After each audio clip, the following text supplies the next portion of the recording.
right, everybody, welcome to my presentation. I chose the Unit 8 option. I wanted to present on modern issues in the ocean. And I want to preface by saying that obviously there are more than what I'm about to mention. There's the climate change issue, there's the pollution issue, there's the habitat issue. There's a lot of problems in the ocean in the modern day that are going to affect everything. And we really need to make a lot of changes. But these are some of the smaller things. And also, I wanted to talk specifically about fast fashion because fast fashion is one of those things that I know a lot of people participate in without really understanding the full context and why it's so bad. And I wanted people to understand why it's so bad. It's not just, oh, I'm mad that your clothing is trendier than mine.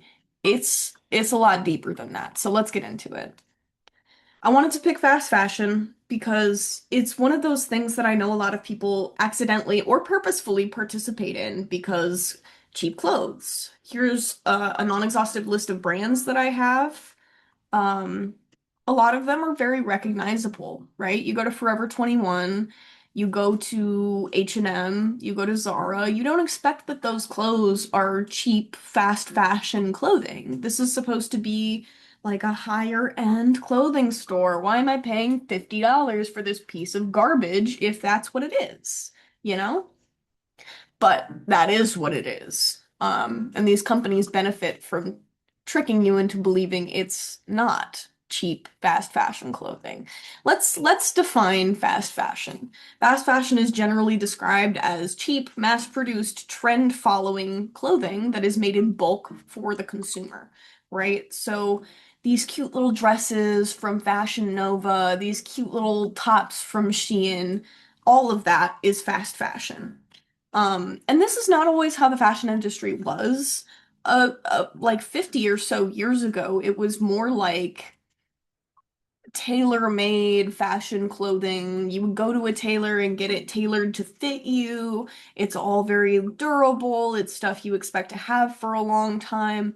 That is no longer the case because these corporations, since the discovery of the internet and the use of the internet for commerce around 1990, between 1990 and 1994, ever since then, these companies have realized they can make a lot more money by creating fashion trends for people to follow, producing the clothing for those fashion trends, and then changing the trend again, right? They can make a lot more money if they keep people buying what's fashionable. What's fashionable, right? Here's the science of the issue, though. They use 2 trillion tons of water and 70 to 100 million trees annually to produce the fabric for these clothing pieces. That's just the fabric. Then they make use of cheap offshore production, and we're not even going to get into the ethics of that because ethically speaking, from that standpoint, oftentimes these companies do not have laws or regulations around the age of the people. Sometimes they get caught in these contracts that they can't get out of. There's a lot of things that happen. It's a very predatory industry, especially overseas. But beyond that, for the pollution reasons, over 80 million pieces of clothing are produced every year, manufactured, and then shipped overseas, which causes 2.1 million tons of CO2 to be released into the atmosphere annually. And then once these pieces of clothing have run their course or are no longer useful, they end up in the landfill, creating 2 million tons of waste per year. Um, and I wanted to talk about microplastics too, because defining them is kind of important. People have this very nebulous understanding of what a microplastic is, right? It's just really small pieces of plastic. No, there are scientific determining factors. So, microplastics are defined as plastic particles that are less than 5 millimeters or 1/5 of an inch in size, right? The plastics on the larger end of that scale, closer to 5 millimeters, are those are gonna be called primary microplastics. And from there, from these primary microplastics, they break down into smaller microplastics called secondary microplastics. So the big difference between these two categories is the primary microplastics are bigger. They're generally more visible to the human eye. The secondary microplastics are often not, right? They're often just floating around and we can't really see them. Um, and also this like devastating fact. So 75% of the microplastics that have ended up in the Arctic Ocean specifically are from clothing. They're from fast fashion. The Arctic Ocean, this beautiful habitat that we want to protect. And it's 75% of the microplastics there are from fast fashion. But what's causing it? Us. We are. We're the problem. We usually are. Um, Obviously, these fast fashion companies not being held accountable are a big issue, right? We need to hold them accountable. We need to put rules in place for like what they can use, how they can use it, what needs to happen with disposal, all of these things. Um, and then on top of that, like the quality of clothing. If any of you have ever been to a place like Germany, especially Germany, I've talked about this personally with like my friends who are not from there but have been many times. The clothing there is so much different from the clothing in the US because they have completely different standards for what qualifies as clothing and what can be sold, right? In Germany, it matters the durability of the clothing. It matters how long this is going to last, right? The color, the pattern, whatever, that matters secondarily. That is so much less important to them than the quality of the clothing, what it's made of, how high quality it is. So if we shift those expectations the way that Germany has, that would be really cool. It might help if we have like a little cultural shift around what we expect out of our clothing. That could be really cool. But that being said, our choices as consumers matter. That was my point there. Our choices as consumers matter. If we choose, right, to only buy really high quality, durable clothing that's going to last us a while, and we choose not to care about these trends that the fast fashion industry is trying to force upon us for profit, we would end up with a lot less clothing in the landfill, right? But because they make these pieces of clothing so cheaply and poorly, they end up in the landfill. People will just throw away clothes that no longer serve a purpose to them. And that's really disappointing because from the landfill into the fire, it goes straight from our supermarket to our hands to our trash to our landfill straight to the ocean. There's nothing in the way there blocking all of this pollution from just running off into the ocean. These landfills don't care. Why would they care? They run a giant pile of trash. That's their job. Um, but yeah, this is a life cycle of a microplastic, right? And we can use this for numerous different examples, right? You go to the store, you buy a piece of clothing, you take it home, you wear it for a little while, piece of clothing breaks, ends up in the trash. Trash goes to the landfill. The landfill gets rained on, and that rain washes off into the ocean and pollutes the ocean. These fish are eating your microplastics. Why would you make them do that? That's rude. And then we catch and eat those fish. So then we eat the microplastics. Disgusting. I don't want microplastics. What parts of the ocean are impacted? I just kind of went over that. As we learned in class, all of the water is connected, right? All of it's connected. Even the groundwater is connected, right? It rains, it evaporates, it rains, the runoff comes, and all of those microplastics from the landfill end up in the ocean. They adhere to surfaces, they participate in sedimentation, so they end up in the benthic zone, where all of the little benthic zone creatures are going to eat them. And that anything that eats those creatures is now full of microplastics. Anything that eats plants that photosynthesize is going to be full of microplastics because the microplastics are just adhering to the surface of these plants.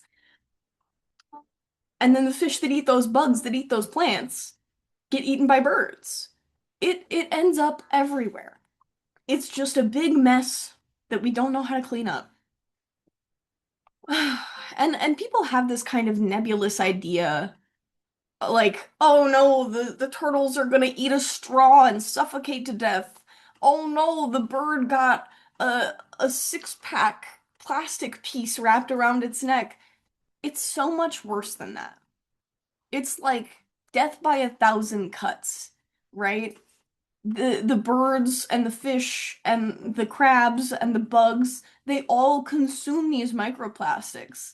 And some of them will consume so much of this microplastic that they end up with just a big ball of plastic in their stomach. And then they starve to death. And then you know what happens when they starve to death? They float to the surface and other things consume them and get full of these microplastics. Again, it's a never-ending, vicious cycle. And it's not, it's a slow, painful death for these animals that they don't deserve. How do we fix this? How do we mitigate this issue? There have been some pretty promising like things going on. There was this girl recently who invented a filter that goes on your tap water. She noticed that her local tap water, the government wasn't really regulating it, and it was full of microplastics. And she's like, oh, we can't do this. So she invented this sort of filter with the ferrofluid magnet business in it that she's eventually going to commercialize. And that's really cool. That's really cool. We need more stuff like that. But until all of you become engineers and inventors and entrepreneurs, what we can do is rally for legislation around these issues, um, rally for legal action against these corporations, and outside of that, like legislation, legal action, government things that most of us really have no say over, until then, we as consumers can make better choices with our money. Firstly, we can pick where. We can do our research on where we're getting these products from, the practices of these corporations. If you really want to buy stuff online, do your research. Know that this is an ethical source of things to get them. Okay? Know that this is an ethical source that is not going to pollute more than it needs to, right? Obviously, there's like the shipping problem. That's a whole nother issue. My problem is knowing what your clothing is made out of, right? If the clothing wasn't made out of plastic, we wouldn't be having this issue. If the clothing was all made out of cotton or wool, we wouldn't be having this problem. It would cease to exist. But unfortunately, since the invention of polyester, it's been in a lot of things. Like, you cannot go anywhere without finding a poly blend this or that, right? Polyester is just plastic. That's all that is. So, buying clothes online that you know are not made of polyester, that you know are coming from a good source, that is really important. Step one there. If you don't want to buy things online, if you want to go in store somewhere to buy your clothing because you want to try it on, you want to make sure it works, you want to make sure it looks right, go to a thrift store. Not only are the pieces of clothing you find in thrift stores going to be well loved and pre-owned, so you know that they will last the test of time, but they're also not benefiting those corporations, right? If I find something from Shein at Goodwill, I can buy that without the conscious thought being on my mind that I'm supporting Shein, right? I am not supporting the production of these pieces of clothing. I am, however, taking them out of the circulation of the cycle that's going to bring them directly to the landfill, right? If I can pull them out at the thrift store, before they go to the landfill. I'm not benefiting that big corporation. I am benefiting myself. I get to follow my little trends or whatever. But I also don't have to give my money to this big corporation and incentivize them to continue creating garbage. Um, if you have clothing that you've already bought from these places, the best thing you can do is learn how to sew, learn how to mend clothing, learn how to repair that stuff because it's cheap and it's made poorly, right? But that doesn't mean it's useless. That doesn't mean it ceases to have a function, right? The function of clothing is to cover your body. If you can figure out how to fix the clothes, if you can just sew it back together, you don't have to throw it away. And even if you don't want to sew it back together, even if you don't want that piece of clothing anymore, you can turn it into something else, right? Got this ratty old t-shirt. I'm gonna throw it away. No, no. Turn that into a pillowcase. Comfiest pillowcase you will ever have. Oh, you've got a ratty old pair of jeans that doesn't fit you anymore. Turn it into a jean purse. Turn it into a little tote bag. Why not? Reduce, reuse, recycle. The three R's, they're so important, okay? Reduce the amount of things you're buying, especially from these big corporations. Even if you can't completely stop, right? Just making the conscious decision to reduce the amount of clothing you are buying from these big corporations reduces the amount of incentive they receive. And if you stop incentivizing them, eventually they'll stop making the stuff, right? If you learn how to make your own stuff, that's even better. Cool. Good for you. If any of you are entrepreneurs in fashion, hit me up. I'll do free modeling for you. That's how you make a business. That's how you build community, right? And it's really good for the environment. There is no downside to learning how to sew, learning how to reuse things instead of just throwing them away. Honestly, I think landfills in the first place were such a terrible idea. Why do we have those? We just decided that this piece of land gets to be Trashville? Disgusting. What do you mean? That's not Trashville. That is our planet. Okay? Just if you remember anything from this presentation, reduce, reuse, recycle. Do you need it? Do you already have it? And can it turn into something else before you throw it away? Okay?